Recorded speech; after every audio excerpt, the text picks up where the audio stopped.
আসসালামু আলাইকুম। আজকে সন্ধ্যার পরে আমি আমার গার্লফ্রেন্ড নিয়ে নাটোরে একটু ঘুরতে বের হয়েছিলাম। আমি বিশ্বাস করি না।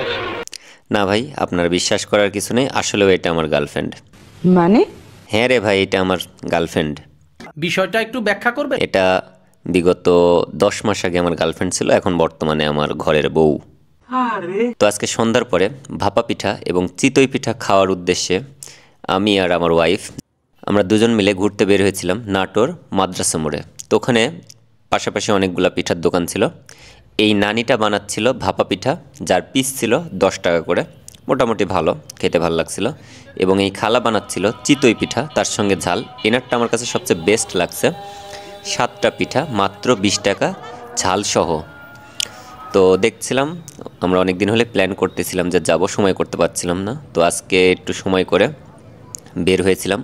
আর জানেন এখন শীতের সময়, এখন শীতের সময় কিন্তু সব জায়গাতেই রাস্তাঘাটে এই ধরনের মানুষ, মানে মধ্যবিত্ত বা নিম্নবিত্ত পরিবারের যে মানুষগুলো আছে, যারা চায় যে তাদের পরিবারকে একটু হেল্প করতে, তারা কিন্তু এইভাবে পিঠা নিয়ে বসে, অল্প কিছু চাউল নিয়ে তারা কিন্তু শীতের আমেজটা উপভোগ করতে আমাদের সাহায্য করে।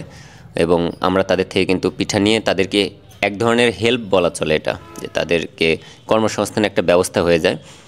তো এই মানুষগুলো কিন্তু পরিশ্রম করে তাদের পরিবারকে সাহায্য করতেছে, তো আমরা তাদেরকে হেল্প করব।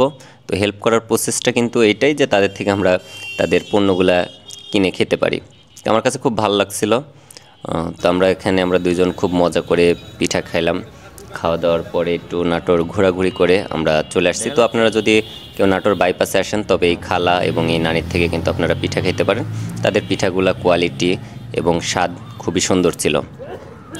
তো আজকের ভিডিওটি এ পর্যন্তই, দেখাবে পরবর্তী কোনো ভিডিওতে। সে পর্যন্ত সকলে ভালো থাকবেন, সুস্থ থাকবেন, এবং যদি ভিডিওটা ভালো লাগে লাইক কমেন্ট শেয়ার করবেন, এবং অবশ্যই আমাদের সঙ্গে থাকবেন। দেখাবে অন্য কোনো ভিডিওতে। সে পর্যন্ত সকলে ভালো থাকবেন, সুস্থ থাকবেন। আল্লাহ হাফেজ। আসসালামু আলাইকুম।